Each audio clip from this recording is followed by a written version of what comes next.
I also happen to just love the aesthetic of Alien, just with the HR Geiger, all the HR Geiger inspired stuff. Just it always looks so good. It's such a classic, like long, like timeless setup. Sure. Yeah, I have two really funny stories about my little boy from today. So we decided to go and do a family outing where we went and met up with my sister-in-law at a park. Okay, yeah, pretty innocuous thing, right? Yeah.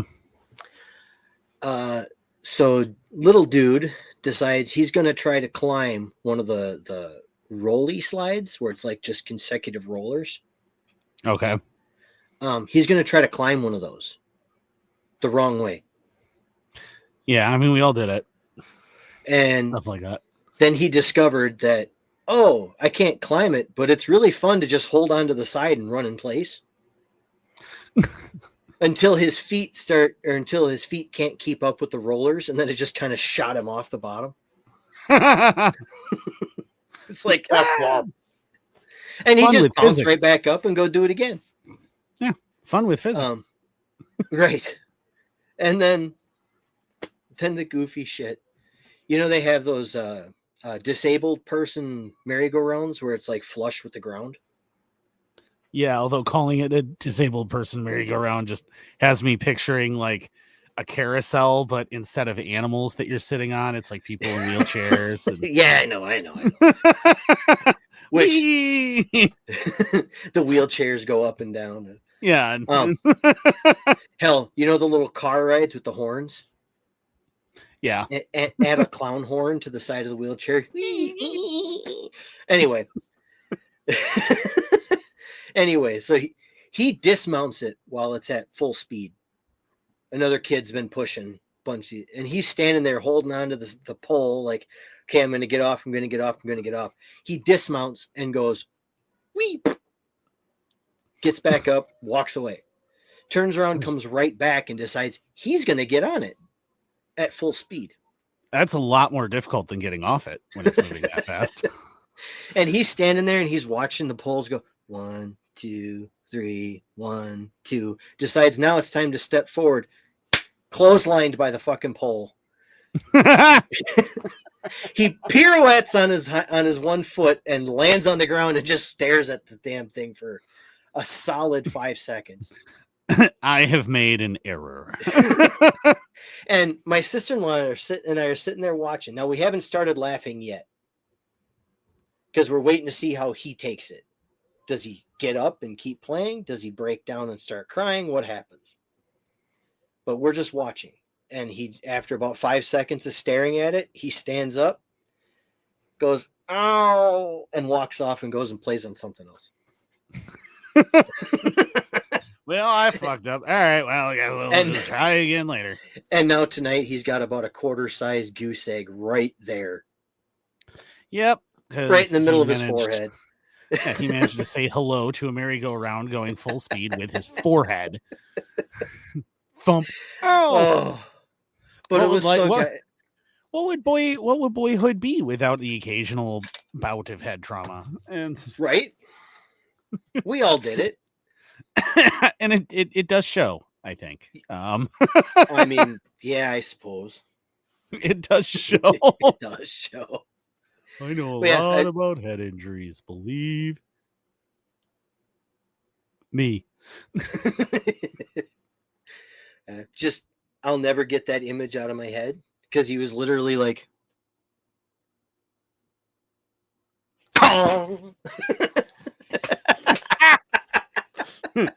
Okay, I think I have the timing down. Thump. I do not. Today we're going to learn about rotationary physics. Yeah, I mean, well, you know, like I do that in video games all the time, like especially like the Souls games, like where you're like, okay, I think I know when I need to jump. It's right now. Nope, it was not right now. Yep. Oh yeah. Oh. Have you seen Chained Together, the game Chained Together? I've heard of it. So it I forget how many people, I think it's like up to 5 people can play simultaneously, or it might only be up to 4, but each of your characters is chained to all the others in like a line. Okay. And then you're trying to get from the depths of hell and climb all the way up to heaven instead. And with all these various floating obstacles, everything else, it's really, really fun, especially because everybody's got to, communicate for this to work. And so you get a bunch of guys together trying to do this, and they usually all wind up just screaming at each other, and it's just this endless blame game because if anybody doesn't jump when everyone else does, they can't make it. Or if they jump off to the side and then fall, or they get hit by one of the things that's swinging or whatever, pulls everybody else off, and then you fall all the way back down. So it's Donkey Kong, but it's cooperative. Yeah. There's also now one where you're carrying a pane of glass, and it's 2 people, 1 person on each end. And so unlike the chain, which can expand and contract, the glass is hard. So you're a set distance from each other, and you can like rotate it and raise it and move it and whatever. But you're each holding an end of this pane of glass, and you have to get through all these obstacles and everything. And it is also absolutely hysterical. Is watching people play it where they don't understand, like, no, the glass is too low. You're going to hit when you jump over there. You're going to hit the thing you're jumping to with the glass, and it's going to break. And then they're like, well, that should have worked. I don't understand. It's good time. Those are great games to watch people play.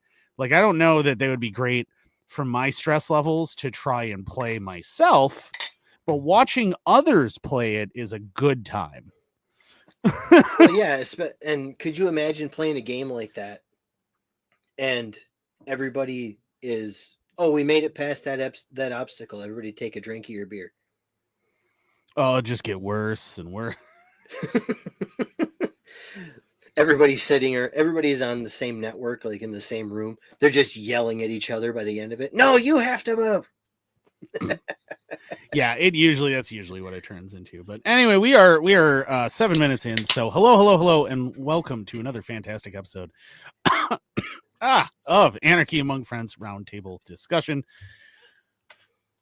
As always, before we get started, let me remind you that we are covered by the no government license from BIPCOT, BIPCOT, BIPCOT. You can go to bipcot.org if you want to learn more about that. That allows for the use and reuse of this podcast in its part or entirety by anyone and everyone except for government and government agents. We're also covered by Brandenburg v. Ohio from 1969, which says an inflammatory speech can't be punished. Yada, yada, yada. You know the drill. So this is episode 254. And fair warning, there may be some inflammatory language in this episode. There is very likely to be inflammatory language, but again, this is always for entertainment purposes only. Nothing we say here should be taken as anything even remotely serious. No one listens to us anyway. And if you do, why? Just like, tell us. If you take anything that I say as life advice, like actual serious advice, like, I'm very concerned for your decision-making abilities. If we are the influential adults in your life, I would recommend trying something else. Yes. I can barely run my own life. Don't ask me to run yours. Speaking of like where we should start here and things that you probably shouldn't do, I want to talk about the dude practicing medicine without a license, because they're using the phrase medicine very, very loosely here. This article is what? I will start reading this one because this is just too goddamn funny. Doctor convicted of practicing medicine without a license for home genital exams. So this is the most insane thing. So basically, this guy was found guilty of practicing medicine with only a training license because he was luring men into his apartment and then performing ultrasounds on their genitals.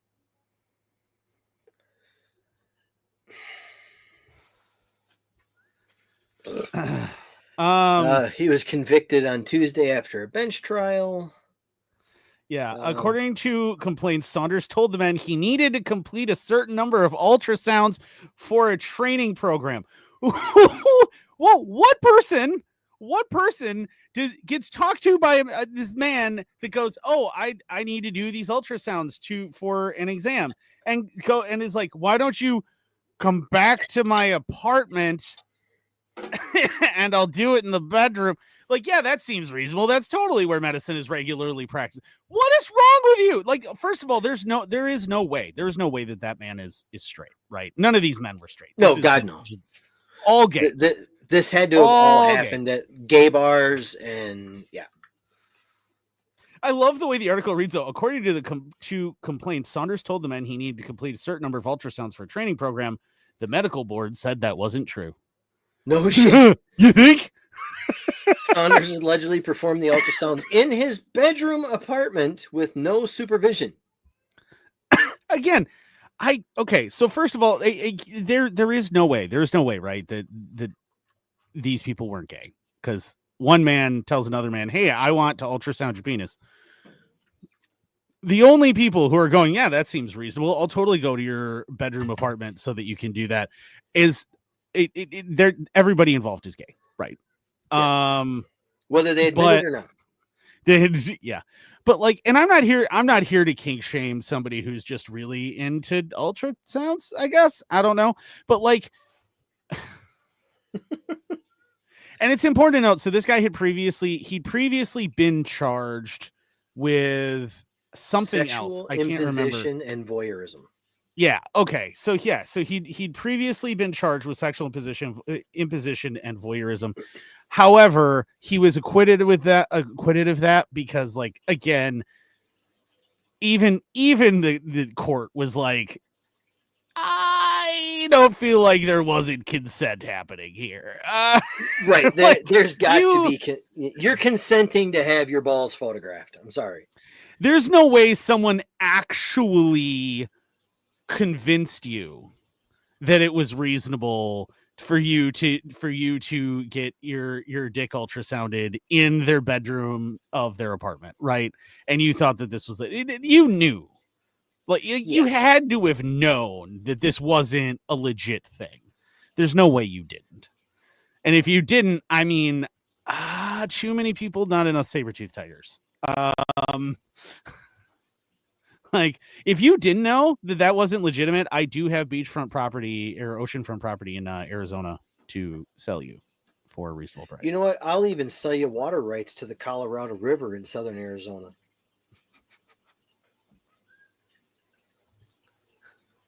I won't even go so far as to say beachfront property. I'll just say I have water rights to the Colorado River in southern Arizona.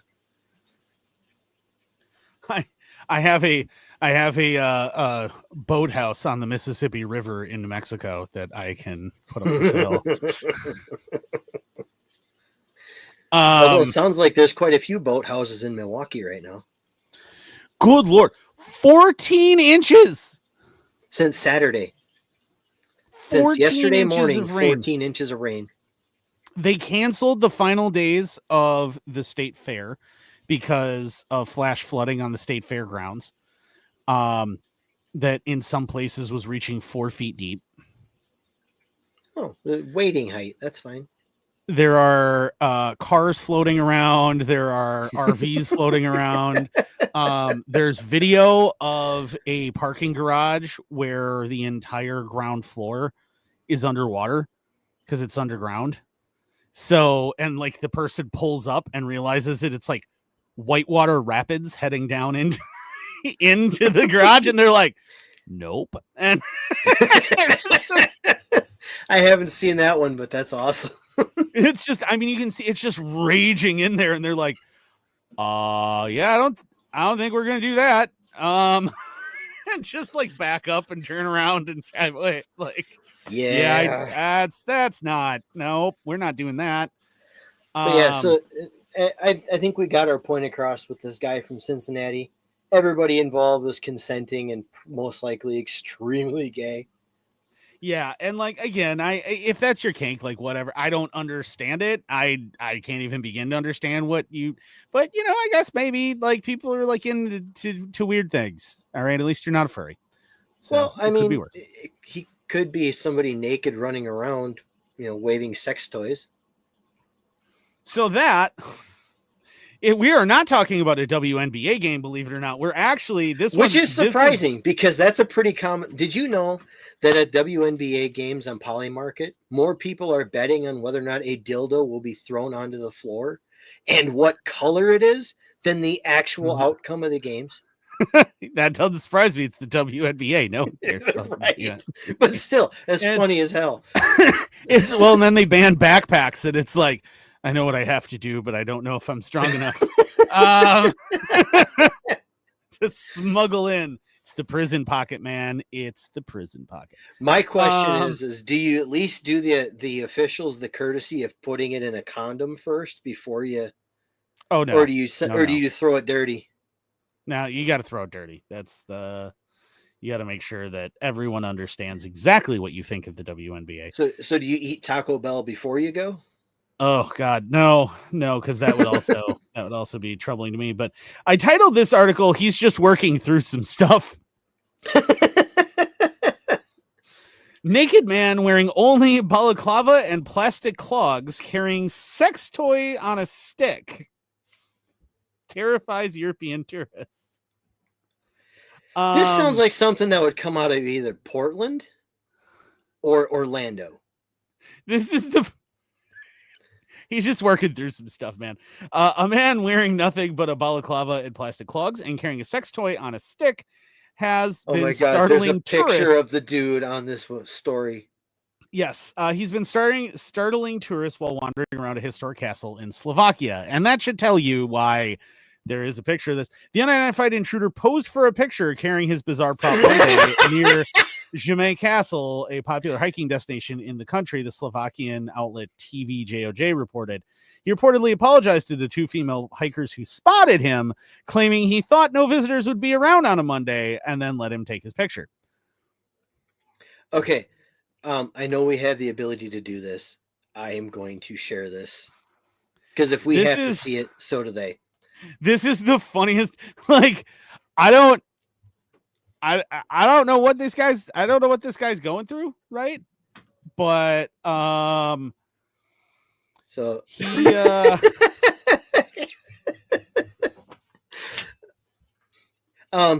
so that is in fact the image captured on this hiking trail. Thankfully it's blurred so we don't get kicked off of YouTube altogether. I don't know why balaclava dildo stick man is wandering nude around a castle. And I love these, like, oh, sorry, I didn't think there'd be anybody here. And it's like,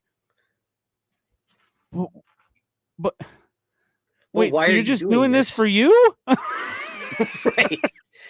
He had a balaclava, a stick, and a dildo stuck to the stick.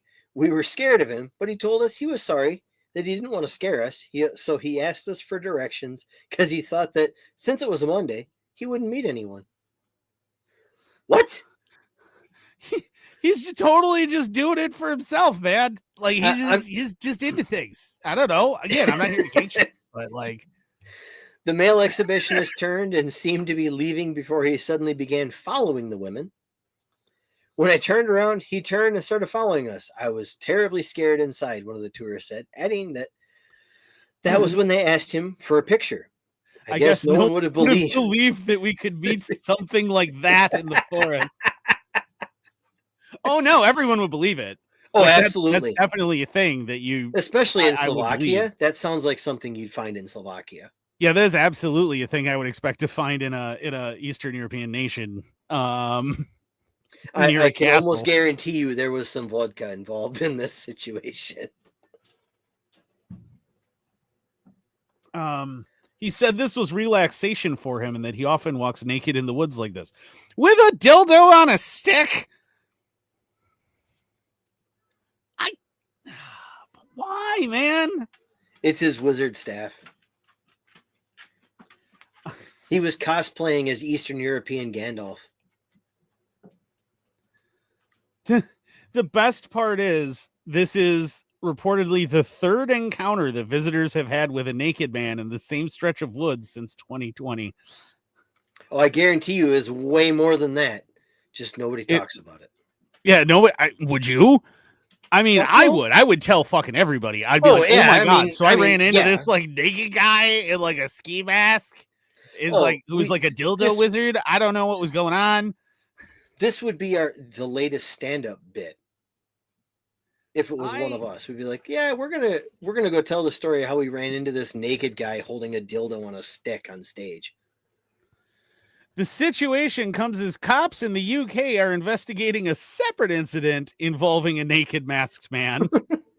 Police in Lytham, Northwest England, are investigating after security footage showed a man wearing nothing except a black gimp mask and sneakers recently wandering the streets at night. If you're cold, they're cold. Bring your gimp inside. At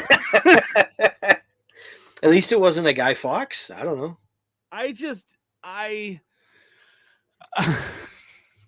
Jesus Christ. I don't know, man. I mean, here's my question, though. Are they technically naked if they're wearing a mask? Because they are wearing something. That is true. Naked? I mean, granted, they wouldn't be granted admittance into any convenience store in the U.S. They need to put a shirt on first. Right. But you see, the sign always says no shirt, no shoes, no service. Doesn't say anything about pants. Doesn't say anything about pants. I mean, that was my story at the Circle K, and I'm sticking to it. So, should we do some good news since we've been sticking to the entertaining things here? Well, so we do have a few updates. Oh shit! That's what I'm talking about. We have a few updates. So the first one, Peanut is getting his revenge. A judge ruled that the lawsuit can go forward against the state of New York for the execution of Peanut. The lawsuit is $10 million. Hats off for Peanut. Peanut was he was really cute. And don't forget, everyone also forgets about the raccoon that also died at the same time. Yep. Let's call him Franklin. If you happen to be a fan of HLCs, habitual line crossers, we'll call him Franklin just for. He was that. Oh, that wasn't his name though. He did have a name, Stevie. I'll say his name was like Stevie. Remember something. What the hell was his name? That's the thing. That's why I call him Franklin, is because I can't remember what his name was. I feel really bad that I don't remember the raccoon's name. Fred. There we go. Fred. They claim the deaths of Peanut. Yeah, Peanut and Fred. Yes, and they didn't need to happen. They were ridiculous, and it was. I mean, it was a straight up execution. All right, that's so. But anyway, $10 million. It's the government. It's the government. Yeah. Their goal is straight up execution in most cases. They claim the deaths of Peanut and Fred were, quote, an obscene demonstration of government abuse, a sentiment that's mirrored in an entirely different lawsuit against Chemung County, the city of Elmira, and 36 different people who were involved with the DEC's activity against Peanut and Fred. The couple is throwing the book at everyone. It remains to be seen which side the court favors in these lawsuits, but the couple affected can at least take solace in the fact that legislative change has already been made as a result of the incident. Yes, Peanut's Law. Peanut's Law now exists. That it seeks to try and prevent the state from doing this shit again. Personally, I think a Peanut's Law should exist in every single state that says that the agencies cannot just euthanize animals that they've seized. So are you familiar with I think his channel on YouTube is called No Panic Button? I don't know. I don't remember. He plays the role of everybody, and he's a blacksmith, so he does a lot of custom orders, that kind of stuff. But he is also from Wisconsin, Rusk County. Okay. and he has an entire series. Now, I know he's on TikTok, but I always watch his stuff on YouTube because I'm not on TikTok. And he has an entire series about the Wisconsin DNR. Oh boy. And it's great. They walk in and it's like, yes, Department of Natural Resources, Wisconsin Division, my badge. It's like, oh God. Which, I mean, for twig pigs, that's about right. I mean, oh yeah. And I mean, twig pigs are one of those. That's one of those like branches of the government that people like forget is as dangerous and powerful as they are. Like they need their burdens of evidence to get warrants and things are far lower than regular police, and they barely even need warrants most of the time. That's one thing I'm thankful for. Back in, I think it was 2017, under Scott Walker in Wisconsin, they changed the law at the state level that so DNR wardens can't just walk onto your general property. So, like, if you have houses over here, it used to be just the curtilage was protected. Okay.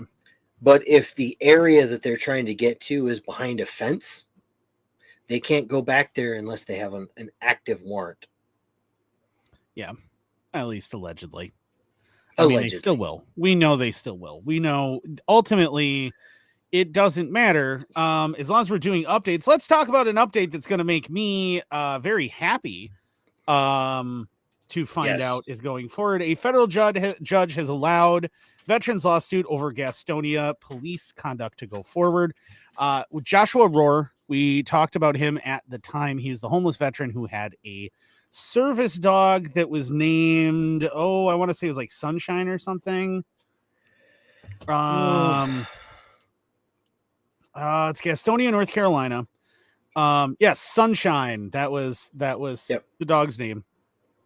And he was well known in the area. He regularly slept on this bench with Sunshine.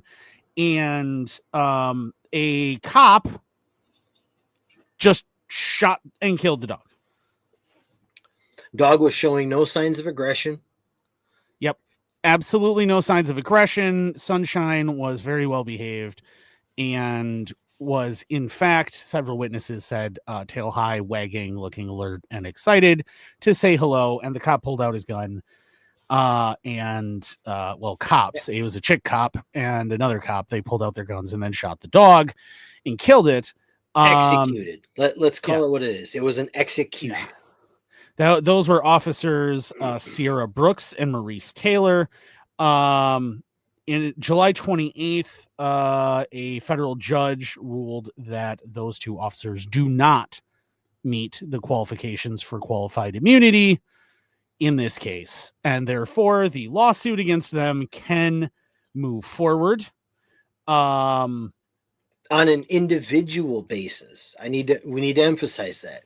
It's not just against the the police department. Because they were denied qualified immunity, that means he can hold them individually responsible. Yeah. Now, okay, so they didn't straight up execute it. They shot the dog with a stun gun. I mean, it wasn't a full on gun. Okay. But they did tase the dog, and it resulted in the dog's death ultimately. But the what's important to remember is that he was just randomly being stopped to be asked for identification. Oh, here it is. During the arrest, Rohr's PTSD dog Sunshine reportedly bit an officer's boot, prompting the officer to use a stun gun on the animal. Sunshine ran off and was taken in by Rohr's Veterans Affairs advocate, but escaped and was struck and killed by a car 2 days later. Yeah. So they're responsible for the death of the dog, right? Yes. He was being accused of panhandling following some random Karen's complaint about him. Everybody knew who he was. Like, he wasn't really a problem or anything else. He wasn't bugging anybody. And he provided a federal veteran identification card when he was asked for ID. They decided the federal ID was not good enough and demanded something from the state of North Carolina. Which is ridiculous. This is a federally issued identification. So a federal, let's call it a DD Form 2, the old green military ID card. I know that's not what they use anymore, but let's call it a DD Form 2, right? If you hand that to anybody for identification purposes, that's nationwide a good ID. It's federal identification. That will let you onto any military base coast to coast. You can fly with that. I just want to point out. Not anymore. You have to have the white real ID common access or whatever the fuck it's called. But yeah. But any federal ID qualifies as you can fly with it. You can get on any military base with it, which the bar to get onto a military installation with an ID, your driver's license doesn't qualify. So there's way more to that identification card than your state issued ID or driver's license. This is ridiculous. Yeah. And so it was ridiculous. So they demanded his ID. He gave them an ID, a valid ID. And then they I'm stupid and I only have 2 brain cells to rub together. So I'm going to go ahead and demand a state ID because I can't bother to think outside the box in any way, shape, or form. They have 2 brain cells that couldn't produce enough gasoline to power a piss ants go-kart around a Cheerio. Yeah, they each one of them had 1 brain cell that was competing for 3rd place. And they kill his dog. They leave him his PTSD service dog. You know, this guy has severe PTSD. There's a reason he's homeless, right? Like he can't function normally. They went after him. According to his lawsuit, he's basically accusing the city of Gastonia of having an open policy of discrimination against homeless people. That these 2 cops routinely engaged in harassment and violence towards homeless people. But he's suing them, and a federal judge has now said that, yes, in fact, he can sue them. They don't get QI. I want to add this line from Roar because it really gets you right here. It says, "Sunshine was not just my service animal. She was my world," he continued. "I hope our trauma is not for nothing, and that it can change the future in a positive way for others by ensuring it never happens again." Yeah. Many social media posts were made over 18 months by the Gastonia Police Department defending the officer's actions, criticizing Roar. The judge noted that these posts are evidence of a potential municipal policy of hostility towards homeless individuals. Also, the lawsuit claims social media campaign belittled and disparaged Roar, and that Officer Brooks made disparaging remarks about him on her personal Facebook page, including referring to Sunshine as just a damn dog.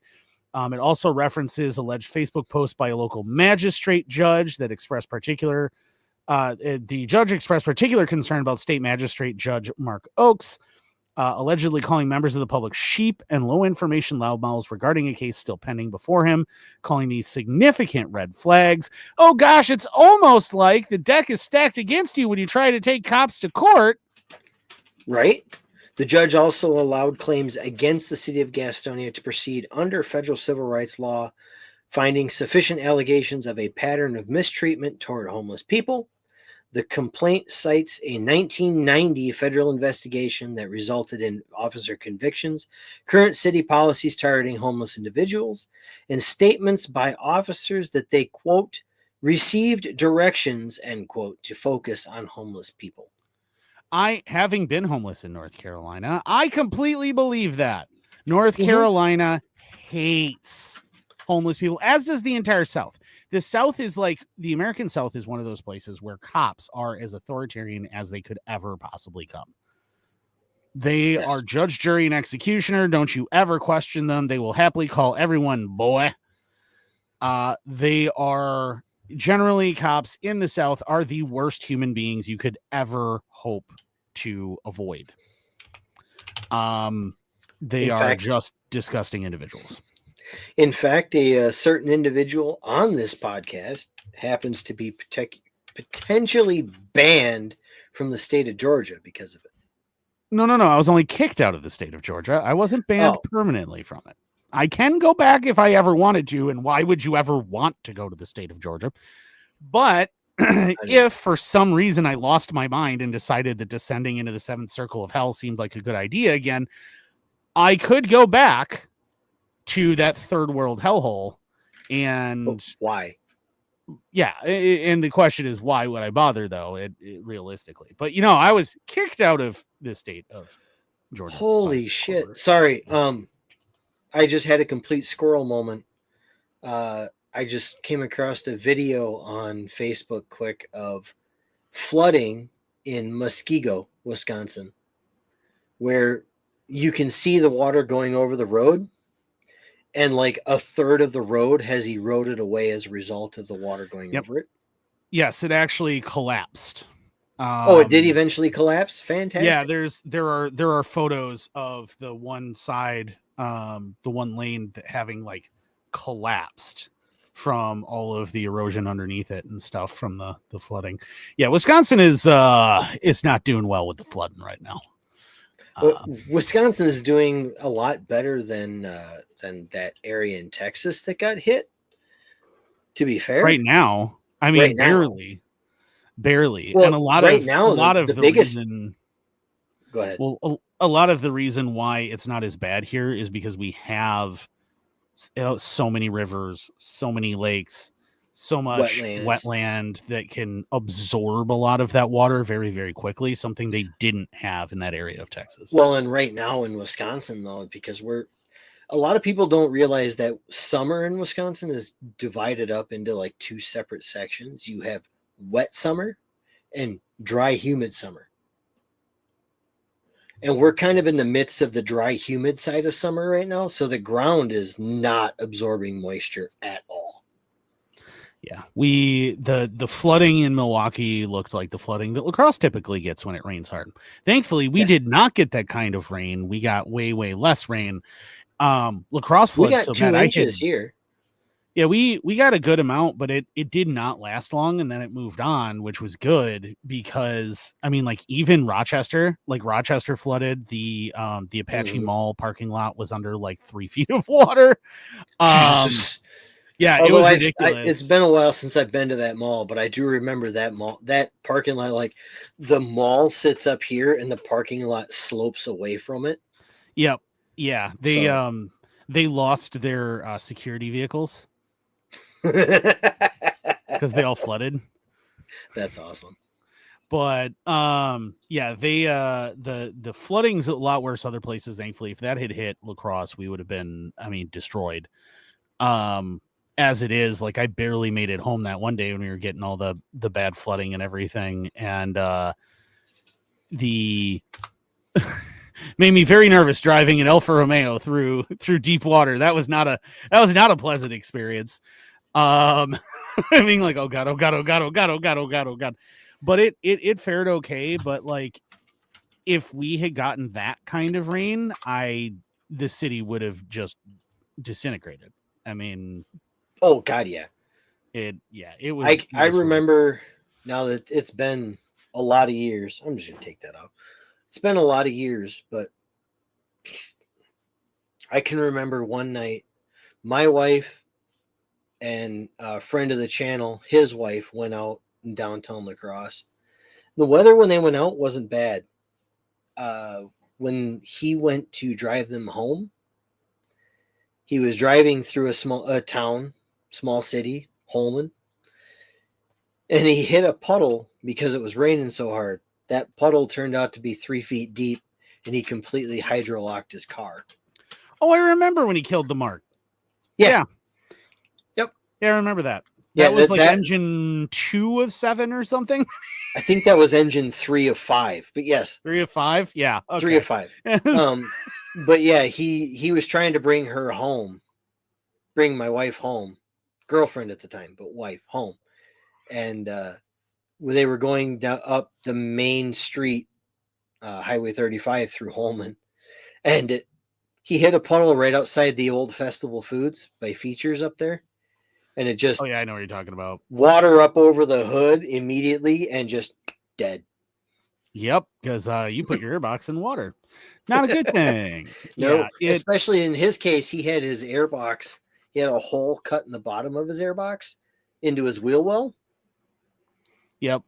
To increase That's what airflow. killed when I hydrolocked my Eclipse. That's what did it, was that I had an extra long cold air intake that put my air intake way down into my wheel well. Yep. So I was getting colder air, and yeah, that didn't go well. Whoops. I got caught in a rainstorm. What was I going to do? I was driving, and I guess I could have pulled off into a parking lot and waited it out, but who knows how long in lacrosse, who knows how long that's going to take to drain off. It could be 10 minutes. It could be an hour and a half. I didn't know. But yeah. Right. Anyway, so last update for the episode on stuff we previously talked about. Ammon Bundy. If you have not been watching the show, you're unfamiliar with who Ammon Bundy is. Ammon Bundy was part of the takeover of the Federal Wildlife Refuge in Oregon. He is related to the Bundys of Bundy Ranch, where that whole standoff happened. Hard to believe that was 11 years ago. I know, it's crazy, right? But he is a big advocate of freedom. I know myself and Jason are both very, very big fans of his and the things he's had to say. He was actively trying to save baby Cyrus, who was basically medically kidnapped by St. Luke's Hospital. Spoke out against it, everything else. Well, eventually they sued him and won a $52 million defamation suit. And remember that award was not because what he said actually caused $52 million in damages to St. Luke's reputation. Punitive damages. It was entirely punitive. It was because the federal government does not like Ammon Bundy. And so $52.5 million in damages were ruled in favor of St. Luke's. Well, Utah U.S. bankruptcy judge William Thurman has denied his ability to file bankruptcy so that he can avoid having to be on the hook for $52 million, which he obviously does not have because he is not a very rich man. Thurman claimed that he, quote, acted in a willful and malicious manner in defaming the St. Luke's creditors. Therefore, under federal bankruptcy law, the court ruled that the debt cannot be wiped out. That is utterly ridiculous. The fact that he doesn't have $52 million. That man is never going to have $52.5 million. No. He didn't act maliciously. He acted in the best interests of a child. Where no one and according to his conscience. Yeah. And as a result of that, now that they're not even going to let him say, look, I can't possibly pay this, and declare bankruptcy. Right.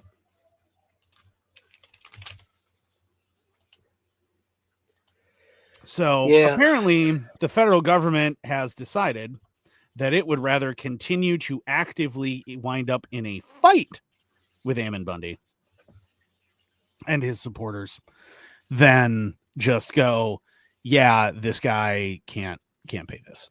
Because they keep setting themselves up as an open adversary. They keep proving him correct over and over and over again. It's ridiculous. Realistically, that shouldn't surprise any of us, right? Well, and I don't think it does surprise it. Like anybody who's watched the show, right, a lot lately and stuff, you know how those of us who are on this show feel about the Bundys and about all of that. And we all knew that the moment that they actually won in Texas, and then the moment that they basically won in Oregon, we all knew that the government was not going to let that go. Oh God, no! They were going to come after them hard and heavy. Yep. That we all knew that was going to happen. And then immediately, remember, they assassinated Lavoy Vinicum, blatantly assassinated him. They, all of these things happen, and we knew that this stuff was going to happen, and Bundy knew this stuff was going to happen, but We all knew it was coming. It was just a matter of time before it all caught up with him, and he found a judge who wasn't willing to swing his way, so to speak. Well, no judge was gonna, because he had absolute. I mean, through that whole thing leading up to that, and his standoff with the federal government and everything over the lawsuit with St. Luke's and everything, that all.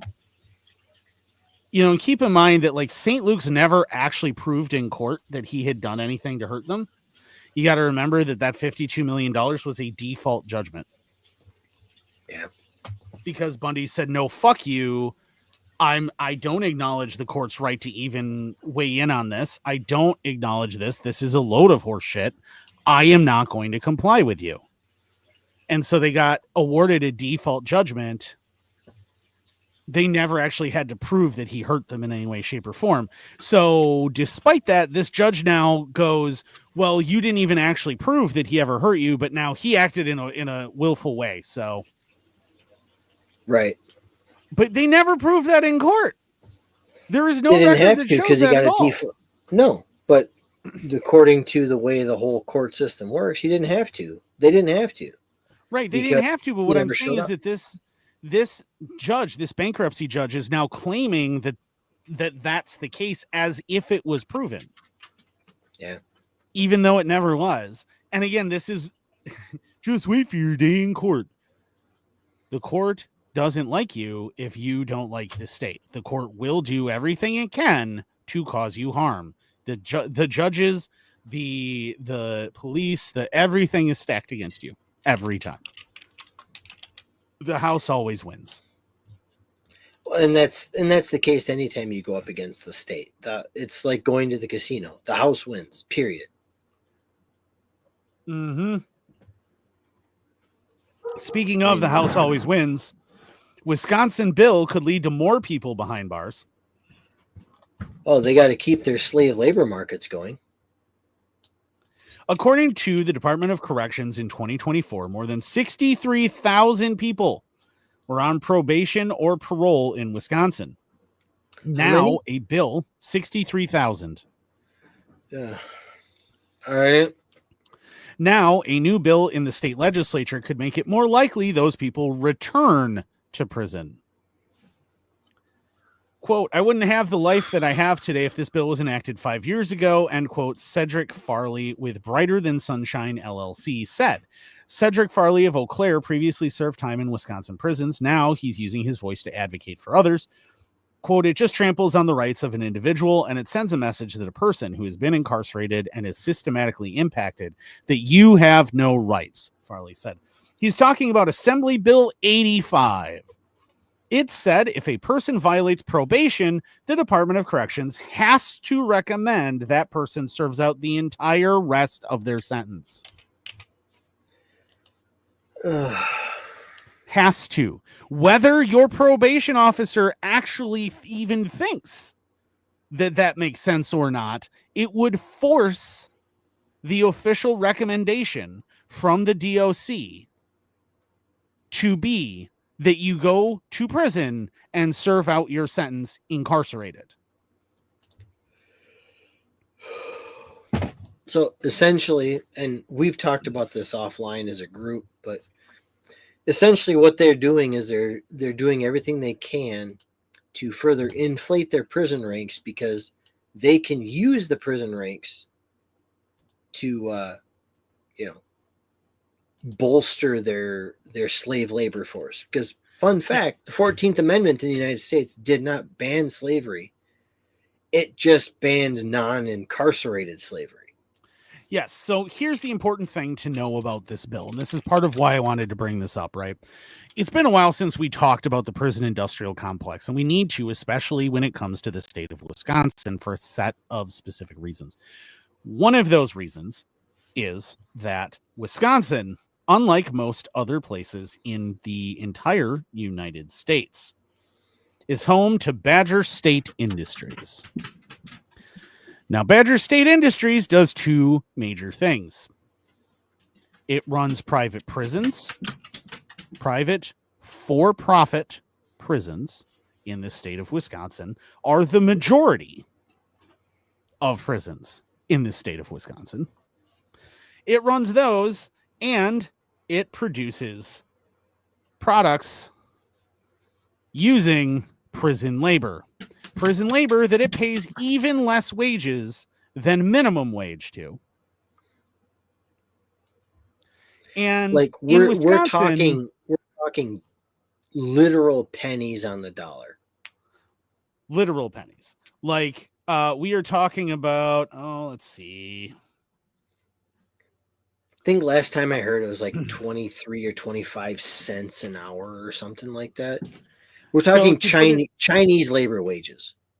To put it in perspective, from let's see. Basically, it was about $1 per hour on average is what they pay you. Oh, well, that's more than it used to be. In 2020, the average BCE agricultural and logistics worker earned $1.22 per hour. That's Badger State Industries, Badger State Correctional Farms, Badger State Logistics, and Badger State Transition Programs. That's BCE. All right. So for $1.22 an hour. Now here's where this gets even worse, right? Because you know it's going to get even worse. The state of Wisconsin and the state of Wisconsin's universities and public works programs are required by law to purchase the products that BCE produces using this labor. That includes license plates, right? That includes license plates.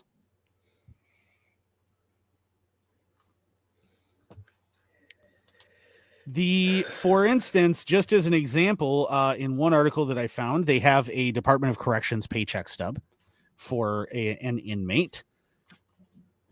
The inmate worked 98.36 hours and earned $94.42. Does that include state income tax? Let's see. No, they do not need to pay income tax on it. I'm surprised because, hey, 18 hours and 36 minutes of overtime earned them $8.82. well, I mean, that's not that far off from what the average person makes on overtime because the government takes all of it. Yeah, but think about 98 hours and you earn $94. Yep. And the thing is most of these, when they get paid, it's not like they get that money. It goes into their canteen account. So they can go to the little store that they have there in the prison and buy convenience items. Yeah, and keep in mind that these prisoners are expected to work 10-hour shifts 5 days a week. That's their standard. And sometimes 6 days a week or 7 days a week. Yep. So they work them absolutely ragged, and they can get away with it because, they're prisoners, or they're inmates. They've been convicted of a crime, so they don't have any human dignity anymore. And it doesn't matter. Keep in mind, this is the law, and this is what I want to stress here. So first of all, Wisconsin is the prison industrial complex capital of the United States. It is disgusting. Second. So Wisconsin is second. Ohio is first. Okay, Ohio's slightly worse than us, but not by much. Wait, but as if Ohio was doesn't a real exist. place. Yeah. Right. So if Ohio existed, it would be worse. But that's just a given. That's like a default statement. If Ohio existed, it would be worse. But so you have to keep in mind that the state of Wisconsin has this setup, right, where the state gets very, very cheap things made. Including, like, if you ever go to the University of Wisconsin in Madison, you see those big, heavy desks and stuff that they have for the professors and like in receiving and all of that big, heavy duty furniture and everything that's all over the place. That is all produced in BCE. All of it. Badger Correctional Enterprises. Oh yeah. That is all prison labor that produced all of that. And what they're now trying to do is say anyone, again, I want to point out anyone who is on probation and has any probation violation, no matter how small, and no matter why you're on probation, the Department of Corrections will be legally required to recommend to the judge officially that you be ordered to serve out the rest of your sentence incarcerated in prison, which again is probably run by BCE. This line here, let's just say it makes me want to buy a Komatsu D365 or D65. The valuable one, talking about the valuable point of this bill, because of the message that it sends, we are not just going to continue to have repeat offenders out on the streets. State Representative Brent Jacobson, if you are represented by Mr. Jacobson at the state level, I recommend you call him and tell him to eat a bag of dicks. Yeah, or have them shipped to his house. In case you were wondering. Yes, if you're from Mosinee or the surrounding area. I recommend sending him a bag of dicks to his official box there at the Capitol. Yeah, and typical of a Republican lawmaker, when it's pointed out that the language of this basically means that it is the official position of the Department of Corrections under law, that if I am on probation for, like, say, a disorderly conduct. Yes. If I am now on probation for a year for disorderly conduct, and then I get a speeding ticket, that I could be thrown into prison for the rest of the year because I got a speeding ticket while on probation for a disorderly conduct. He goes, oh, well, a judge would take that as a serious recommendation anyway, so I don't think it matters. And it says here, we've given them a second chance. Why should we give them the guarantee of a third? There is no guarantee of a third, first of all. And second of all, you didn't give them a second chance. Probation isn't giving someone a second chance. No, it's giving them maybe a slight head start over having to sit in prison to try to get their life back in some way, size, shape, or form before they become completely institutionalized.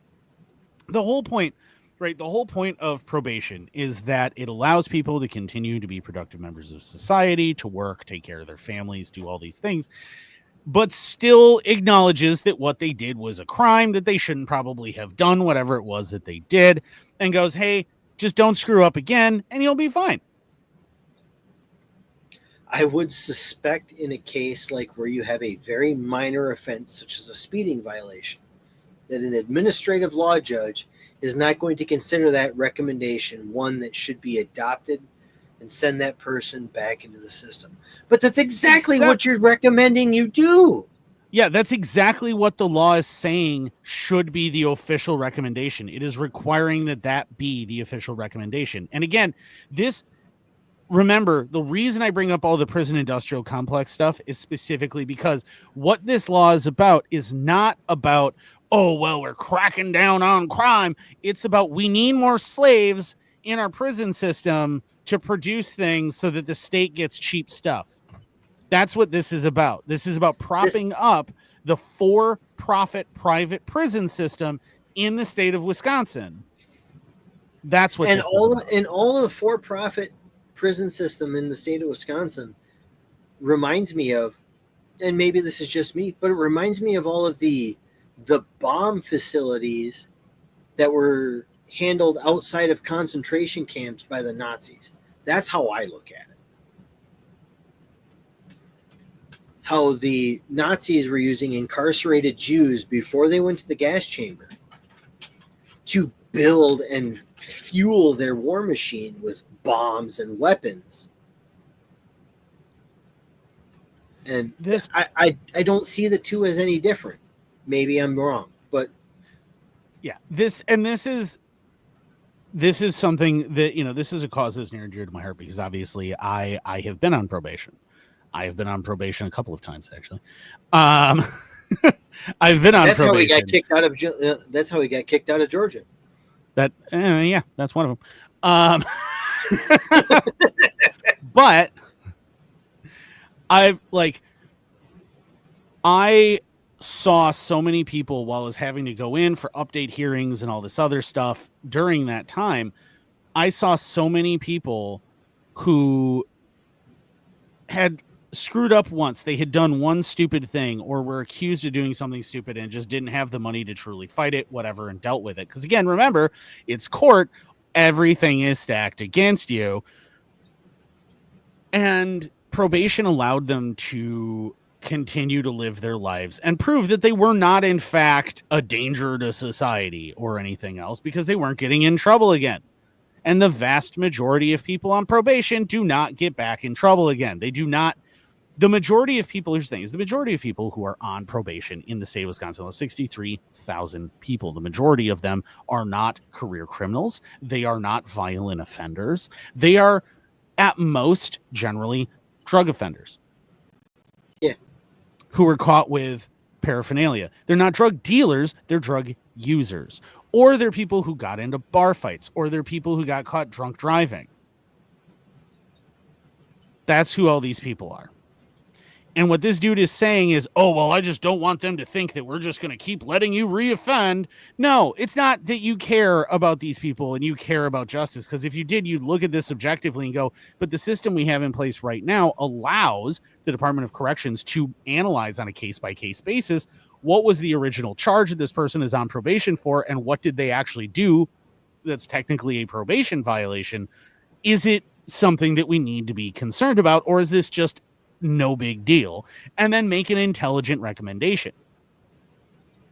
What you're doing with this law is twofold. One, you're saying that absolutely everyone who violates their probation, regardless of why they're on probation, regardless of what way they violated it, all of them should go to prison. Why? Not because you actually care, but because you want to provide a slave labor force for BCE. But two, what this does is effectively render any recommendation by the Department of Corrections irrelevant. There'd be no reason for them to even file any paperwork on a recommendation because by default, it's required to be send them to prison. So why even bother? The judge already knows what your recommendation is. Right. And it's all in the name of slave labor in order to fuel this prison industrial complex. Right. And this is his way of trying to slip this through where it's not an open change in sentencing laws that now requires people go to prison for tiny violations. Like, that scene in Park and Rec, straight to jail. Drive too fast, straight to jail. Drive too slow, believe it or not, jail. Like, that's essentially what this dude wants. But he can't openly do that because then advocacy groups would be up in arms over it. and be like everyone would see what he was doing much more blatantly. This is an attempt to slip through the back door a change to sentencing law effectively. That's what this is. And it's not about your safety. It's not about being tough on crime, anything else. It's about providing a slave labor force to BCE. Wisconsin has the second largest prison population compared to population density in the entire country. We also have the worst prison industrial complex setup anywhere, and that includes Ohio, because Ohio may have more private prisons, but it doesn't have the same kind of setup that BCE has with the state of Wisconsin. So, you mean the complete wag the dog bullshit that they pull? Yes. Yeah. I've seen a couple of these locations where they have like a prison farm. Yep. I understand why they don't do prison apiaries.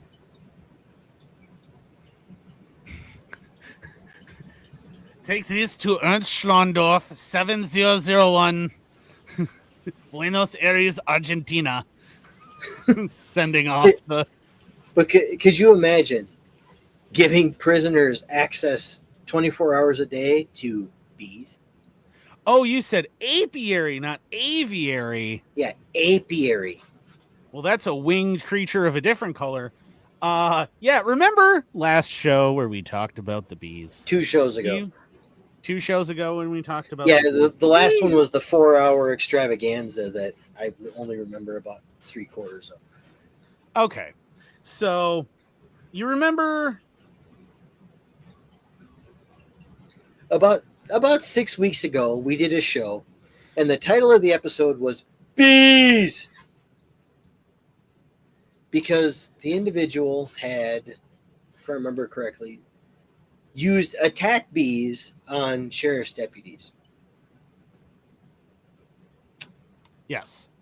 Well, it has happened again.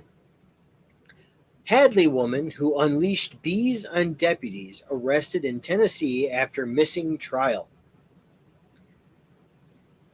Hadley, Massachusetts.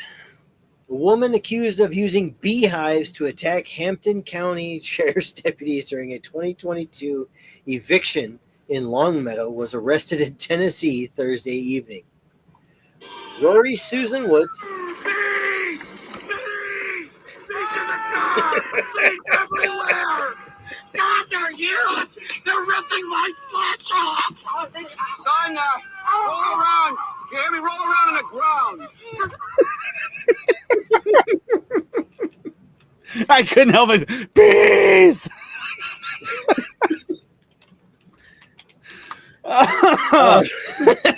I mean, not wrong. That's exactly what came to my mind when you shared the story.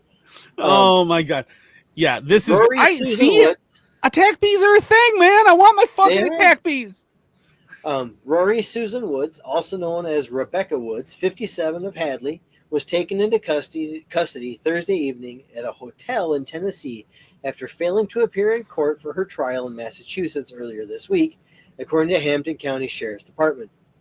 The Hampton County Sheriff's Department states that on October 12, 2022, at around 9:15 a.m., Woods pulled up to an ongoing eviction in Memory Lane in Longmeadow. I want to point out she was not the one being evicted. No, she was not. She just shows up. I think we covered this at the time, actually.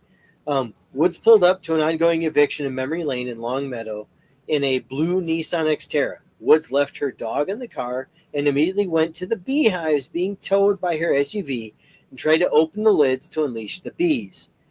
A sheriff's deputy tried to stop Woods, but she made the bees angry and they started to circle the area. Woods then smashed the lid and flipped the hive off the flatbed, which made the bees very aggressive. The bees stung several officers, some of whom were allergic, and bystanders who were watching nearby. One officer was taken to the hospital for bee stings. I also want to point out she was wearing a beekeeper suit as she did this. I mean, why wouldn't you? If you're going to use them as a weapon. This is amazing. She just pulls up to an eviction, not hers. Just Pulls somebody. up to this thing. Just somebody pulls up and is just like, pigs. You know what Bees. this needs? Yes, this needs some attack bees. That's what this needs. You know what makes this eviction more interesting? A swarm of angry bees. Woods put on a professional beekeeper suit to protect herself, then carried a tower of bees near the front door of the home to try and stop the eviction, which has been stop and go for nearly 2 years. At the front door of the home, she tried to agitate the bees more and was arrested by sheriff's deputies and booked at the Western Massachusetts Regional Women's Correctional Facility. Woods was set to appear for trial on Tuesday, August 5th at Springfield District Court. However, she failed to appear. So, long story short, we've kind of covered it. Long story short, she rolls up in her Nissan Xterra with a flatbed trailer full of beehives. She tries to unload a beehive, and a sheriff's deputy tries to stop her. She ruptures a beehive and causes that deputy to retreat because that deputy is being swarmed by angry bees. She then carries a hive to the front door of the house and tries to piss that hive off to attack more cops. Taste my apid vengeance, swine. And what you're hearing is the angry buzzing of justice. The only disappointment here is that they're too far north. They couldn't have been Africanized bees. It's actually probably good that they weren't, because people would have died. Would have been mostly cops.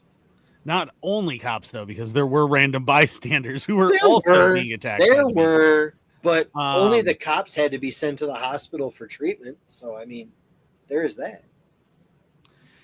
She faces 5 counts of assault and battery with a dangerous weapon, 3 counts of assault with a dangerous weapon, and 1 count of disorderly conduct. A dangerous weapon being a beehive. Being bees. Hey, she didn't have the dangerous weapons. The bees did. Okay, arrest them. That's right. I want to see the cops show up with all the little handcuffs. And I'm just picturing a bee movie where he's right standing there and he's like in the little sweater or whatever, and imagine he's like orange jumper and he's cuffed. And like they have 2 sets of cuffs per bee because they have 6 legs. So. 6 legs, yeah. And they're like, or the other movie that comes to mind, I know it's not bees, but do you remember the movie Ants? Yes.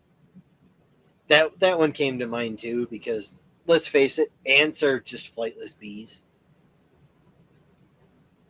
I mean, sort of. They follow the orders of a queen. All of the workers are female, just like in beehives. Most of them. Not all beehives have exclusively females, though. For instance, the vast bumblebees majority, and the same is true with ants. Carpenter bees. And but some ants. Carpenter bees don't have natural hives. They take up residence in a borehole. Yes, but carpenter bees are not like that. Bumblebees are not like that. Actually, most bees in the state of Wisconsin aren't like that. Most native bees. Yes. Well, and remember that honeybees are absolutely not native to North America in any way, shape, or form. They're not. We've become completely reliant on them because of the degradation of our native pollinators. Which is funny because our native pollinators are 5 times more efficient. Right. But they don't produce honey, Andrew. Yeah, they don't produce delicious honey, though. So I do get that. I do understand that to a certain extent. But I also want to point out, though, that if there was any apid that you were going to train to attack, it really should be murder hornets.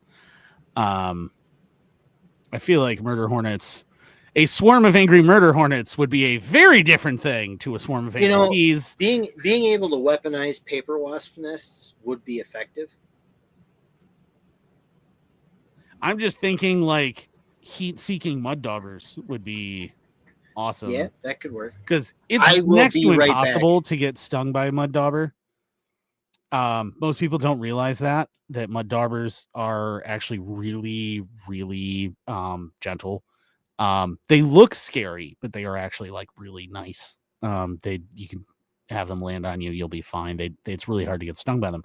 However, if you do get stung by them, they are one of the worst stings you can possibly experience in North America.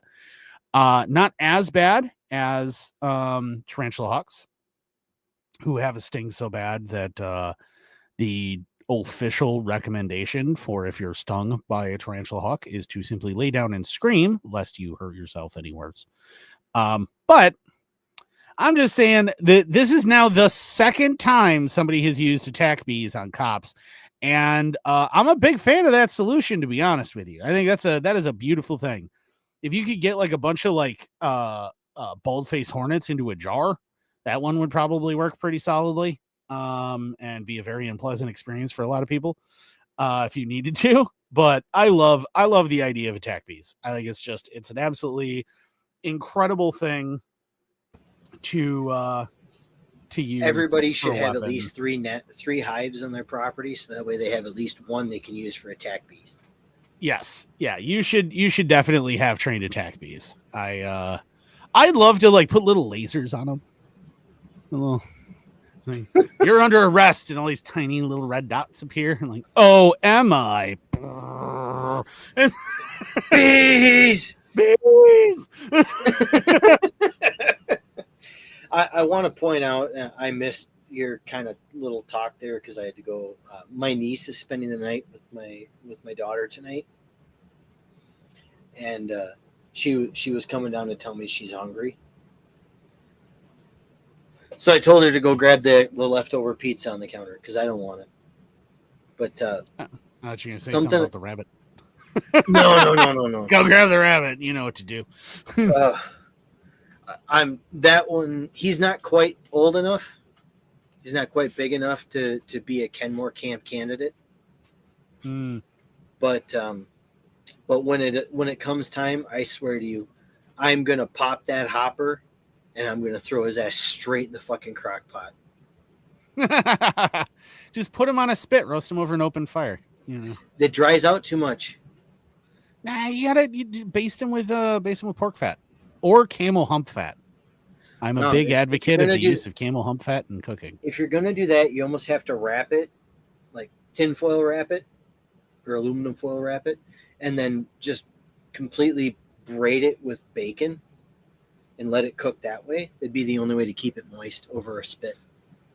Well, I'm just saying, like, have you ever used camel hump fat? No, most people haven't, and you are all missing out because, especially if you're going to deep fry things, nothing is better. It has such a ridiculously high smoke point. Ridiculously high. Downside, when it's cold, it does smell of camel. But upside, hugely high smoke. I mean, stupidly, insanely high smoke point, which is awesome. So highly recommend the camel hump fat. Test it out, try it out. Trust me on this one. Camel hump fat all the way. You can get it on Amazon if anybody, I should get an affiliate link for that. For the camel hump fat, put that in the description. We were talking about Wisconsin before, and then we've talked about now random dangerous animals. Do we want to talk about random dangerous animals in strange places? I think we do. I think we talk about the Yauguai lurking about. And remember, do not anger the Yauguai. Colorado residents were faced with a shocking scene akin to an action movie when a full-size bear climbed out of a manhole on the sidewalk. I've seen the video of this. That is a big black bear. Yeah, a male black bear was seen emerging from the sewer in shocking video footage shared by the Colorado Parks and Wildlife on July 11th. The bear poked his head out of the sewer before climbing out, looking around and pulling himself out. He was just visiting this group of turtles and a giant rat that he knew. Okay?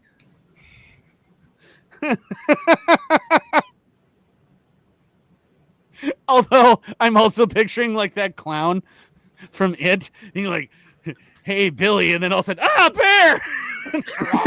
bear. We all float down here. The bear just eats him. The creature then scurried up to a nearby tree. It cuts to the end credits. Like, it's like, we all float down here. Oh, shit. Credits. Still a way better book than anything that Stephen King has ever written. The creature then scurried up to a nearby tree. CPW said that bears are known to stay in trees until darkness when they feel safe to leave, which means he was doing something in the sewer actively. Yes. Yeah. He's probably eating shit, to be perfectly honest. CPW received a call from a concerned... Oh, God, stupid pop-ups. Stop it. CPW received a call from a concerned resident the day before reporting that bears were lurking inside the drains. They located the black bear... They're the fucking Viet Cong now, apparently. Or the Japanese on Saipan. Yeah, they're bears in the sewers. They're bears in the sewers. They located the black bear and used a key from the Department of Public Works to open the door for the creature to escape. Wildlife officials said the drain is connected to a series of pipes, and the bear likely accessed the pipe for shade before getting stuck in the sewer. The incident occurred. The bear was like, I have made a mistake. Yes. Like my son earlier with the merry-go-round. I have made a mistake. Mm-hmm. Oh, with that whole thing with my son, I have to point out the sound that it made, that doing with the metal pipe and everything that clocked him in the forehead. It made me think of those memes that you see all the time. Dong, in nomine Patri Vice. Yeah, it's that was exactly. Oh man. The incident occurred in a residential neighborhood in the Ivywild area of Colorado Springs. A resident's yard can be seen in the video footage right where the bear escaped. It's not a graceful exit either. No, it is a very not graceful exit. He gets out and he looks around like nobody saw that, right? Yeah, like and they shot him with a non-lethal beanbag round in order to discourage it from approaching the cops. Yeah, because it started to come towards them after it got out. They're like, oh, shit! Do not anger the Yauguai. Empty garbage can, composting systems that aren't enclosed, and bird feeders can be appealing to black bears. In the late summer and fall, black bears forage up to 20 hours a day. So CPW advises locals to avoid trails with berry patches and oak bushes. Yeah. If you ever find yourself face-to-face with a bear, CPW warns against approaching it. With a black bear, I will say this. If you piss off a black bear enough that it decides to come after you, you have already signed your death warrant. Yeah, and you were the one who did that. That was entirely you. With one lone known exception, black bears do not enjoy attacking humans. There is one incident. There's a book out. It's called Black Bear Summer. If you want to read it, they made it into a movie. It's horrifying. For no apparent reason, like 4 black bears decided to start hunting humans in Canada. At least it was in Canada. Yeah, it was in Canada. But that did happen one summer. But that was like in the 1970s, and they think it was because of like a severe drought and a few other things. But they did eat a few people. But generally, black bears, when they encounter humans, are like you see those videos all the time where they climb up trees, and then the person's like, "Hey, what are you doing?" And they're like, "Oh, sorry, I didn't realize the tree was occupied. I guess I'll just be going." It says if you ever find yourself face to face with a bear, CPW warns against approaching it, running, or climbing a tree. Because black bears climb trees. Bears can't climb trees. I read that in a book. Well, apparently that bear didn't read the same book. Wildlife officials say the best way to make a bear leave you alone is to stand still, stay calm, and talk in a normal tone of voice. Slowly back away while looking at the bear until it's out of sight. Generally, though, unless it's a mama with cubs, if it encounters you, it's going to be like, oh, shit. Well, I'm just going to mosey away if you leave me alone. Yep.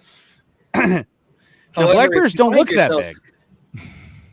No, black bears don't look that big, but routinely during black bear season, especially in the state of Wisconsin, bears of 450 pounds to 500 pounds are not uncommon.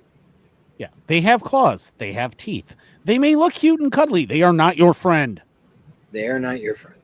Looking at you, Californians. But if you do find yourself in bear country, my recommendation, 454 Casull or 10 millimeter. I highly recommend 10 millimeter because you can carry a bunch of rounds in it in a semi-automatic weapon, which is always superior to a revolver. I don't care what you have to say, Fuds. Revolvers can, in fact, jam, you lying sacks of shit. Agreed. But I say 454 Casull because, I don't know if you've ever shot one. I have. They're remarkably smooth shooting for such a Magnum cartridge.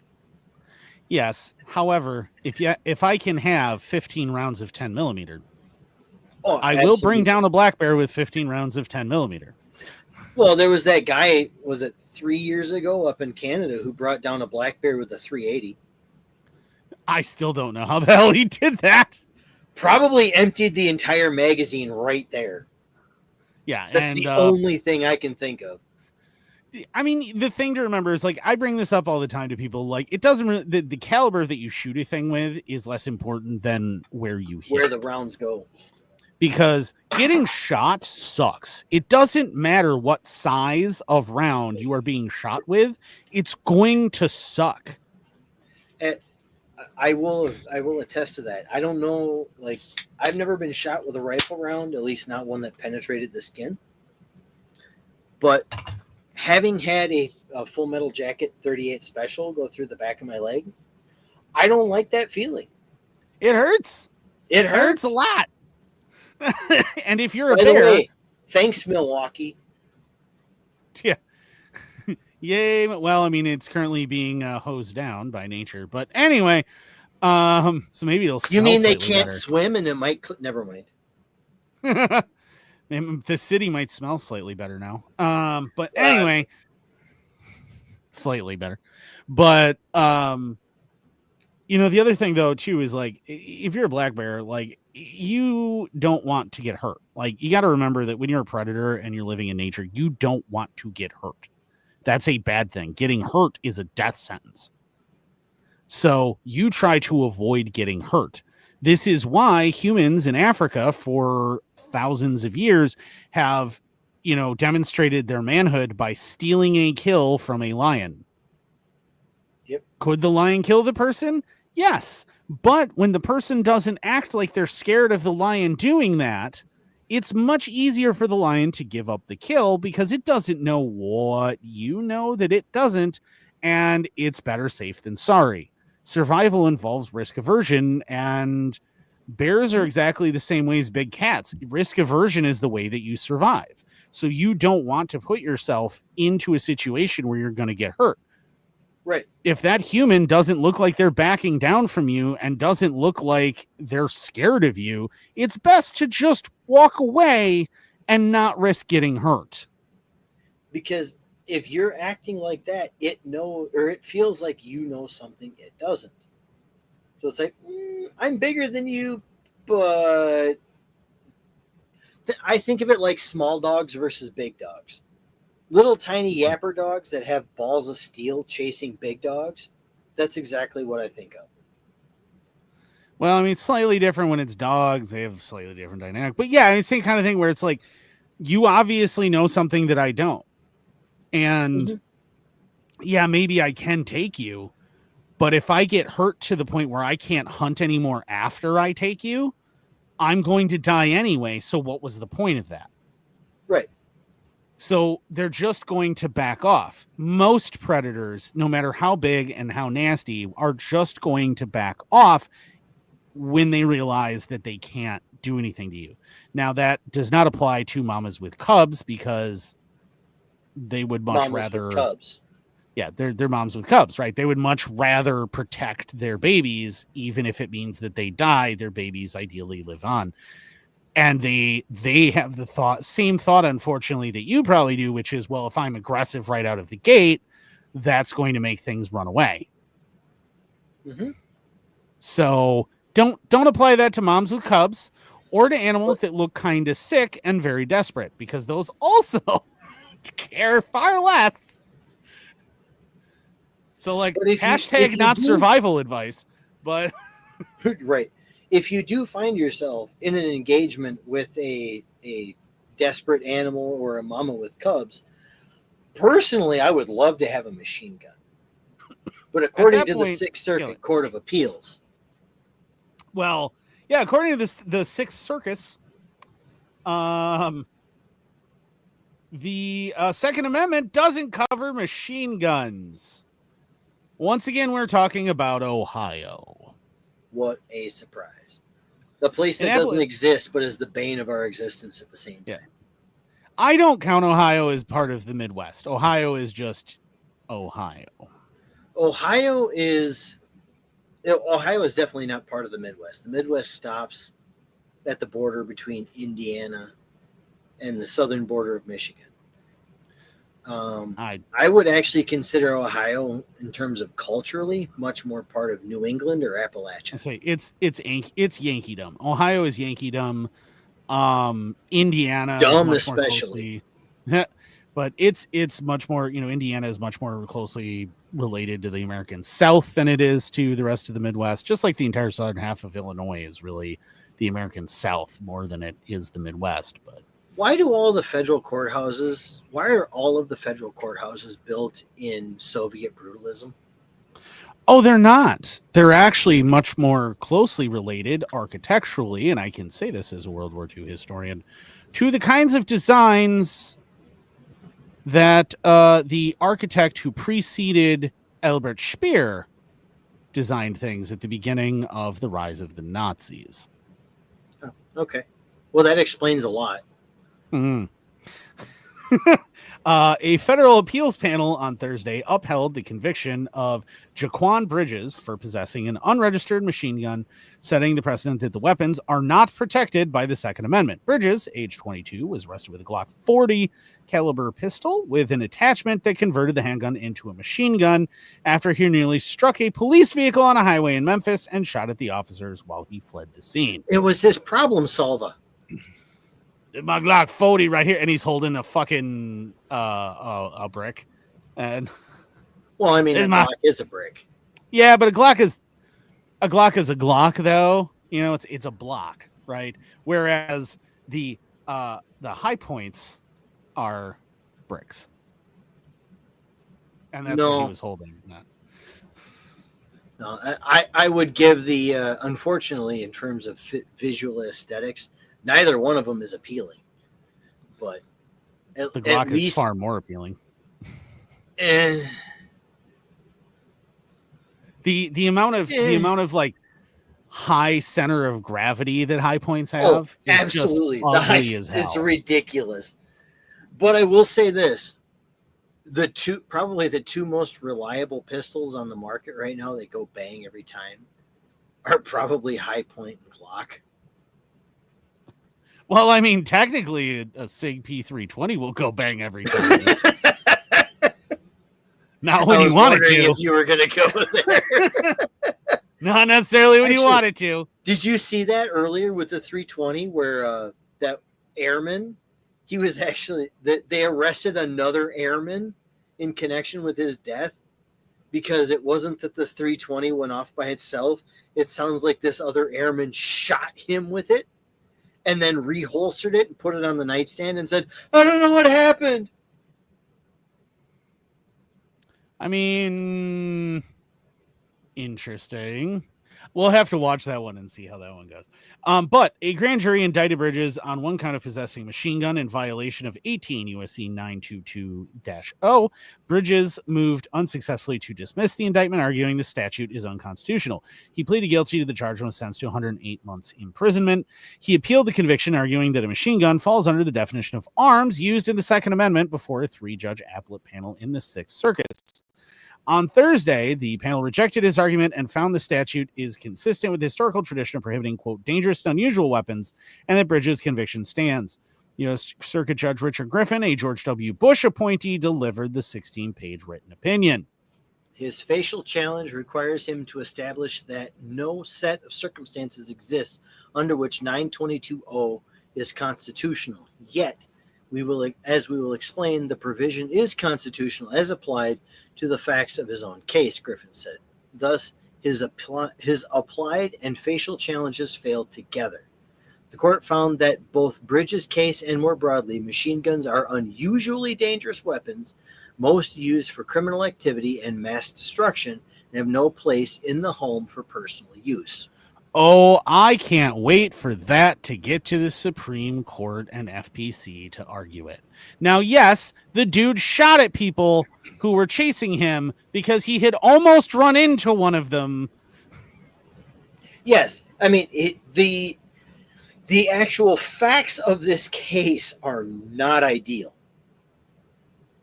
Like, this dude belongs in prison. I'm not going to say he doesn't. No, He I'm does, not in fact, going to belong mince in words. prison. He does, in fact, belong in prison. But the fact of the matter is, under the Bruin test, and I have to emphasize the Bruin test, not Heller, not McDonald, but but Bruin. Under the Bruin test, find me a restriction on lawful gun ownership in 1792 that somehow equates to the NFA of 1934. Well, the NFA is probably on its way out, and we'll see some interesting stuff after that happens, based on what the current lawsuit from FPC. Go FPC! But I do want to point out, though, you specifically SAF. I'm good with all of them. Well, and they're all jointly suing. Like, this is a joint case between every single major gun rights group in the country. Including surprisingly the NRA. Yeah, even the NRA is getting in. I guess they finally got sick of us calling them negotiating rights away. Well, I mean, they got rid of Wayne LaPierre, so that does help. Yeah, but that doesn't explain why they helped write the NFA in the first place. But anyway. Wayne LaPierre hadn't been born yet, so he can't blame him. Yeah, that's what I'm saying, is now that the NRA has been a pile of shit forever. Anyway. Not real activists. It's funny that you mentioned Heller, though, and more importantly, that Bruin supersedes Heller with its test, because Griffin relied on the U.S. Supreme Court's decision in District of Columbia v. Heller, which involved a ban on handgun possession in the home, and established that, quote, dangerous and unusual test for determining firearms protected by the Second Amendment. That's in Heller, and that then is superseded by Bruin. That the Supreme Court has demonstrated that multiple times now. So Bruin supersedes Heller. Yes. Ultimately, well, it's not that he argued it, it's that Griffin is the judge that delivered the opinion. So it's that the court simply pretended that Bruin didn't exist. Ultimately, the court found the ban was unconstitutional because it was a commonly used weapon that an ordinary man might utilize in militia service. Next, in Hamlin v. United States, Sixth Circuit applied Heller and found that the Second Amendment does not protect those weapons not typically possessed by law-abiding citizens for lawful purposes, and denied the unlicensed individual the right to possess unregistered machine guns for personal use. However, that was a Sixth Circuit thing that is also flies in the face of Bruin. Yes. And should not be maintained as jurisprudence, because Bruin supersedes it, and Bruin says that provision in the Heller majority case should not have actually existed. This does eventually mention Bruin.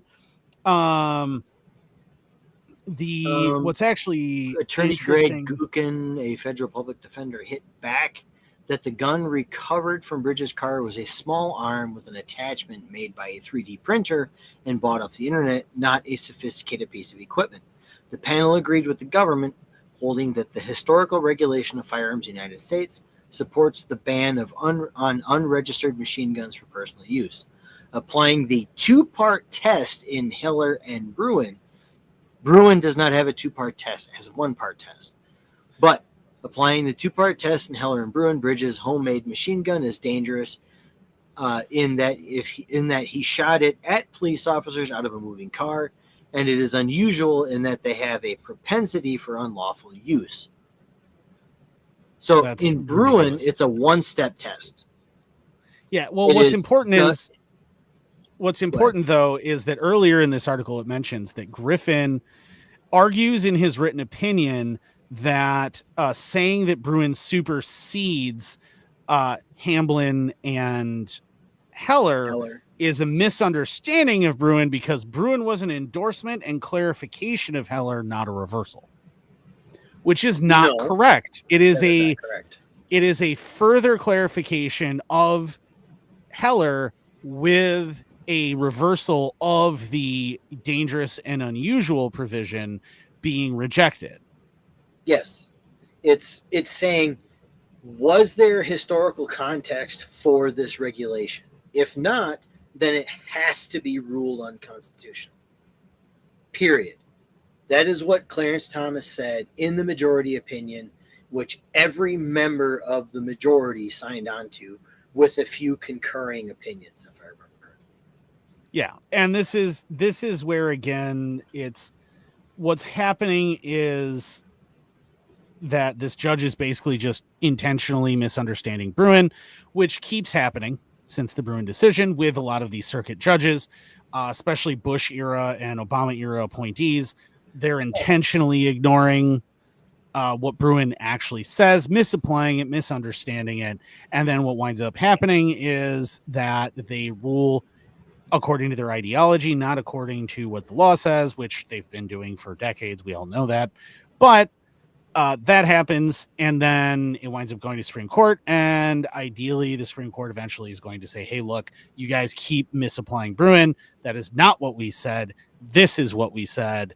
Knock your shit off.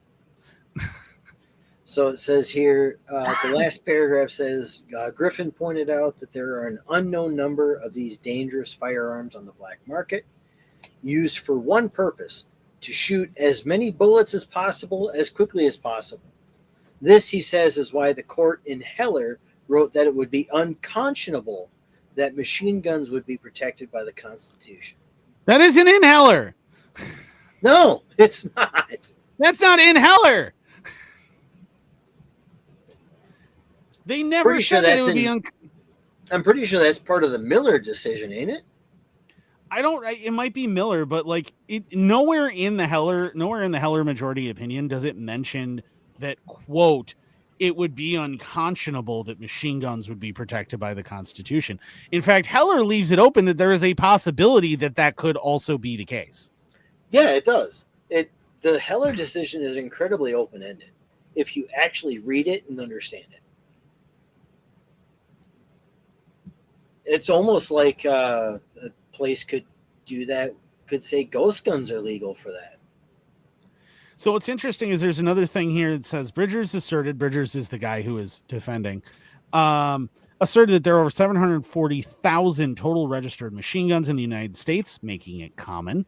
The government countered, and the appellate panel agreed that law enforcement should be excluded from analysis. However, that 740,000 registered machine guns is not including just law enforcement. It's saying and people who have the licenses. Held transferable ones. Well, it's not necessarily transferable because that's post sample. That's including post sample. Yeah. So, but that's including post sample. But that isn't necessarily law enforcement. That's just people who have 07 SOT 2s or 07 SOT 1s. Right. Those are just manufacturer licenses where they have the ability to produce their own. All they have to have is a request for a sample from a law enforcement agency. Yeah. That's it, right? Well, and I think is it 05 or 06 FFLs are just dealer licenses where you can't manufacture but you can deal. But anyway, that one as well Or is it That's just 05. 07? Is it just Yeah, those are 0506, and then you have manufacturers, which is an 07. 07, and then there's SOT 1 and SOT 2. Or no, it's Yep. 07 allows you to have machine guns. SOT 1 is dealer, SOT 2 is manufacturer. Something like that. I think something like that. I can't, it's been a while. I don't remember exactly. But anyway, that's that's actually how that scheme works. But that's what that bigger number, the 740,000, it includes a bunch of that. 175,000 registered machine guns are transferable machine guns. So those are how many fully transferable machine guns there are. I would still argue that 175,000, and there would have been more had the registry not been closed in 1986 by Ronald Reagan. That's still in common use. That's still a common use weapon at that point. I mean, relatively, yeah. So I'm just going to point out that's still, even if you exclude all of the post sample, the 700, Well, you I go from think 740K to 175K. That's still common. there was a case not that long ago where they determined, what was it, SBRs, registered SBRs were protected, but there was an injunction filed against it. There was, using the ATF's own numbers, it was something like 900,000-ish registered SBRs existed in the NFA registry today. Mm-hmm. And that was considered common use, and that's what made them protected under the Second Amendment under the Bruin decision and Heller. Yep. If 900,000, let's say 740,000, that's realistically not that far off. Well, and here's if I was the attorney in this instance, right, and I was appealing this, I would bring up, even at 175,000, I'd be like, okay, well, how many cars have to be produced before you would say that car is extremely common? Like, how many cars would there have to be? Because obviously, if there's only 10 of them, you'd say that's a rare car. If there's only 100 of them, you'd say that's a rare car. Heck, even 3,000 is a fairly rare car. But if you have 50,000 cars, that's fairly common. Yeah, and if you have 175,000 of them produced, here, let's do this. That's more. That means that there are more fully transferable machine guns in the United States than America produced M4 Shermans during World War II. Yes. And I don't think anyone would say that M4 Shermans were rare. Let's see.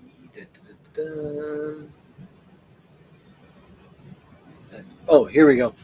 So I drive, my daily driver is a Ford Flex. Okay. Not that uncommon of a car. Actually, it's fairly common.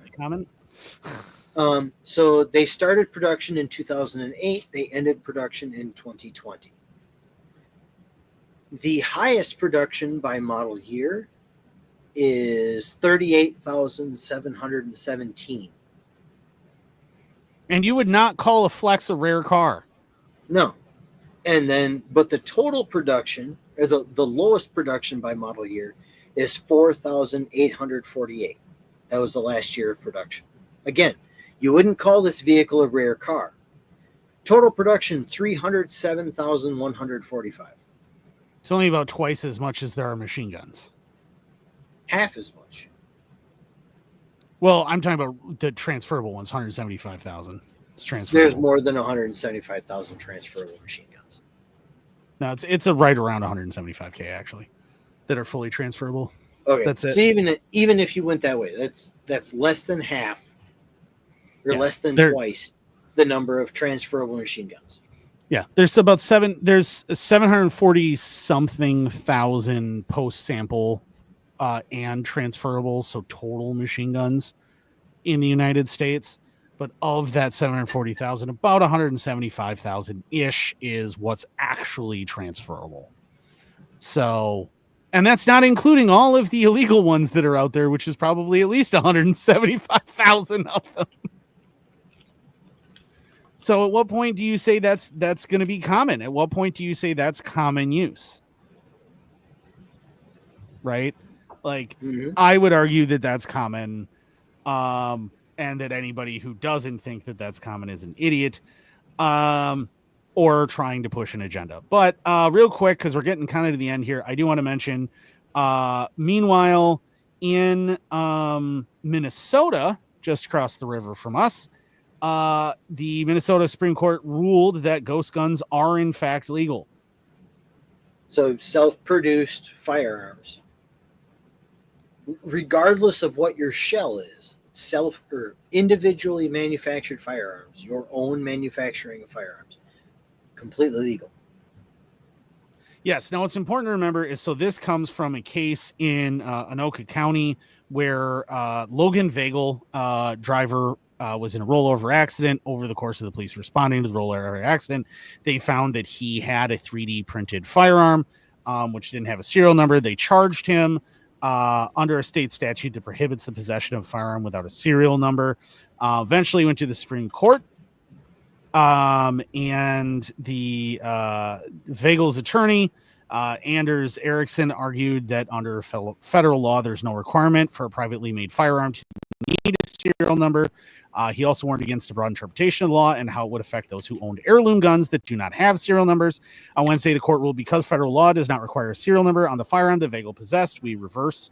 The opinion also discussed lack of legislative action on ghost guns. Quote, personally manufactured firearms that are not required to have serial numbers pose real dangers to public safety, and the proper regulation of such weapons is an important and complex public policy issue, the ruling said. Many states have regulated ghost guns through the legislative process, yet Minnesota has not acted. Just for geographical reference, Anoka County is directly north. The southern edge of Anoka County is directly north of Minneapolis proper. Yeah. So but yeah, so the Minnesota State Supreme Court has said ghost guns are in fact completely legal, and trying to arrest people for having home produced firearms that do not possess serial numbers is not a thing that you're allowed to do. So that was cool. Definitely wanted to talk about that real quick. Also, two South Carolina, as long as we're on the firearm topic, the two cops in South Carolina that were shot during a training exercise. Long story short, they grabbed some ammunition for their training exercise out of a desk drawer. These look like they should work for this exercise, and then they fucking shot two deputies with live rounds when they were expecting them to be training ammunition. I don't know why you would think those are training ammunition. They're pretty clearly bullets. Just saying. I mean, they're 12 gauge rounds. And actually, it shows a picture of what training rounds look like versus live rounds with the training shotgun in the background. And it's like, yeah, how do you mistake those two? Yeah, there's absolutely no way you can make that mistake. They're just idiots. Because they were hit by breaching rounds. And if you're not familiar with breaching rounds, look them up. They're quite neat, actually. Yeah, and the last one, we'll not get into it because I want to yell and scream and rage about this shit for ages because it pisses me off so much. But in the UK, in Boston, not the UK. It's the same. They're pretty damn close. But a lawmaker was discussing veteran suicide as an issue that they wanted to address, and this whiny bitch decided that she wanted to interrupt and claim that saying committed suicide is offensive, and went on this big long tangent about how it was triggering and offensive to say that a veteran committed suicide, interrupted and completely derailed the entire discussion on what to do about veteran suicide. And long story short, fuck that bitch. You know, I know somebody that Andrew and I are both a fan of. At least I am. I don't try not to speak for you, boss, but the habitual line crosser, when he does a regular video, not one of his, green screen videos, he always ends it with "Don't give in to the 22 a day." Yeah. I stand by that. Don't give in to the 22 a day. If honestly, find our Facebook page or a Telegram channel and message us, and I guarantee you one of us will talk to you. And I want to point out though that part of the reason why I'm so pissed off about this is because her whole like, oh, it's offensive and like and blah blah. And I want to be like, is somebody committing suicide disgusting? Somebody committing suicide should upset you. It should make you upset. It should trouble you. It should be very uncomfortable. Extremely uncomfortable. That is a thing that should happen. And if you're going to try and manipulate language to make it somehow not uncomfortable and not offensive and not upsetting, that's because you don't care. Not because you do, but because you don't. You don't want to be upset. You don't want to be troubled by the reality of it. And that irritates the piss out of me. So anyway. I'll take that a step further and say it not only does it make you not, or do you feel like you don't want to care about that, or are you trying to mute the language to not care about that or not make it triggering? You obviously don't give two shits about the people who legitimately struggle with these things. Not on a gross level, on an individual level. Well, and I don't care if you're a veteran. Performative bullshit. I mean, that's what she's doing. It's performative bullshit. Like, oh, I care about these people, which is why I don't want to talk about them and don't want to admit what the fuck happened. No, you want to obfuscate what's actually going on because it makes you feel comfortable inside your own little fucking bubble, you feckless cunt. It's, what was it? What was it that I said the other night about it? When I was raging, I thought I was pretty eloquent. When I'd said like let me find what I actually said, because I just, it was absolutely gold. I just let loose the other night in our little group chat about it, because I was, while he goes looking for that, I want to point out, if you haven't seen the videos, because it's horrific and hilarious at the same time. You remember early on when the Israelis went into Gaza, the U.S. did a bunch of airdrops of supplies and the sheep achievement unlocked. They squashed a couple of Palestinians with their supply drops. Well, the same has happened, only these were being slowed by parachutes, and they just got underneath it and just got fucking annihilated by it. That is a legit achievement that you can get that I think is called Don't Look Up on Battlefield 4. Where in Battlefield, where you kill somebody with a supply drop, and it's absolutely hysterical. But anyway, so what I said is, some people with a time machine would seek to stop Hitler, but I hope if such a device exists, that someone uses it to put her on the deck of the Hindenburg, so she can literally crash and burn just as hard as her mere existence has done so for the future of humanity with the capacity for abstract thought. Somewhere in a government lab is a Cronenbergian horror that has more human value than that insufferable fucking slag. And my personal favorite that I fully channeled my inner drill sergeant for, as I said, billions of years, infinite chemical reactions, stardust and sunlight and magma, and a trillion chemical reactions, the ongoing struggle for life, billions of sperm, the most infinitesimally small mote of an iota of a chance that protein chains and acids and everything else would all just happen to assemble in just the right way to result in her. How fucking tragic.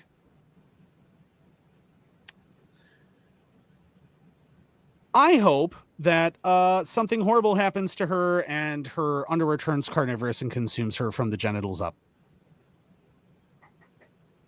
I mean, it's a whole different definition of eating pussy, but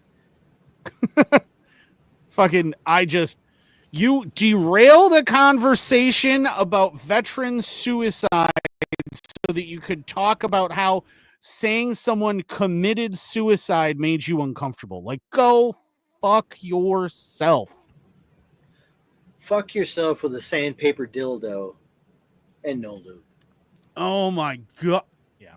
Anyway, that is about all we got time for. We're coming up on the 2-hour mark, and we're trying not to do another 4-hour marathon. That was because we haven't been around for a while. All right, so like I just figured we do a nice long episode.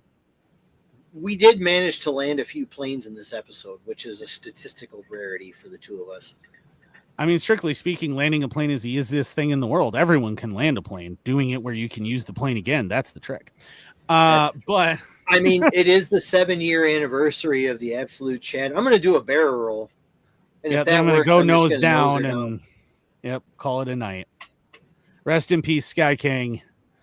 With that in mind, check out the links in the description and on our link tree. Yes. I mean, check out everything. Use the discount codes. Check out W Energy. They have stuff that you can mix with milk now, by the way. It's flavored like campfire s'mores. Yes. And it's got energy in it. So it's super cool. It's like an energy shake thing. It's awesome. I really want to get some. I haven't tried it yet. But I keep trying to tell my wife that. She won't believe me. Oh, the stuff from them is so good. The energy shake, if you know what I mean. But yeah, so check them out. Check out W. Use the code. You get a huge discount on it. It's super awesome. You support the channel. But also check out beardstruggle.com. I constantly get compliments on my beard in public all the time. People are like, man, that is an epic beard. Coworkers, that is an epic beard. You know why my beard looks so good? It's because I use stuff from the beardstruggle.com, and you should too if you want your beard to look epic and to be an epic, awesome beard. But anyway, that's all we have time for. Check out all of our sponsors. We also have all of the links to all of the articles that we talked about in the description. Don't forget, I have to throw him out there because he's been such a big part of the channel throughout the past. Don't forget to check out Dave from Poppets Patches. Scrolling across the screen right now, Dave Poppets Patches. Yes, super awesome patches. He's got some new stuff out now. I really want the Padme Amidala Mudflap Girl in the worst freaking way. Ordered 3 of them. I gotta order one here. I haven't gotten around to it yet, but I really gotta. But yes, he's also the brilliance behind the OG Tropical Fish. Yeah, he's a definite friend of the channel, and we love him. And he's, I believe, a Shot Show. Also, he does custom work. Yes. But yeah, so check all that stuff out. We're gonna get going. We love you guys. Have a great night. We will see you in hopefully a couple of weeks. We will have another show put together. Summer just gets crazy, so is what it is. But we will hopefully see you guys in a couple of weeks. Have a good night. Peace.